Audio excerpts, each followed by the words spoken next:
హైదరాబాద్లోని తౌలియత్ మసీద్లో ఇఫ్తార్ విందు ఘనంగా జరిగింది. ఇఫ్తార్ విందుకు ఎమ్మెల్యే మాధవరం కృష్ణారావు ముఖ్య అతిథిగా హాజరయ్యారు. ముస్లింలకు రంజాన్ మాసం ఎంతో పవిత్రమైనదన్నారు మాధవరం కృష్ణారావు. మైనారిటీల సంక్షేమం కోసం బీఆర్ఎస్ ప్రభుత్వం అనేక సంక్షేమ కార్యక్రమాలు చేపట్టిందని గుర్తు చేశారు.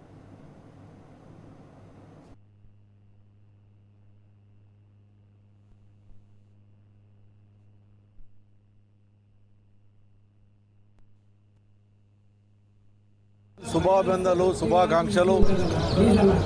ఈ రంజాన్ మాసంలో ముస్లిం సోదరులందరి అతి శ్రద్ధగా భక్తి శ్రద్ధలతో బ్రహ్మాండమైనటువంటి దీక్షతో దేవుణ్ణి ప్రార్థిస్తూ దేశం కొరకు, రాష్ట్రం కొరకు, ప్రజలను బాగుండాలన్నటువంటి మాసం రంజాన్ మాసముగా అందరూ కూడా పూజిస్తారు.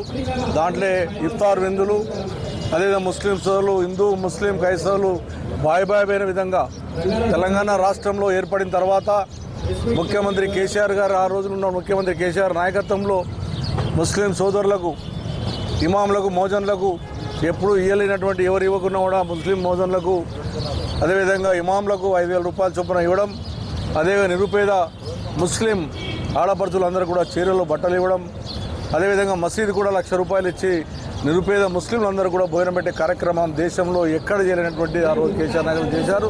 అది కొనసాగించే విధంగా కూడా ప్రభుత్వం చేపట్టాలి.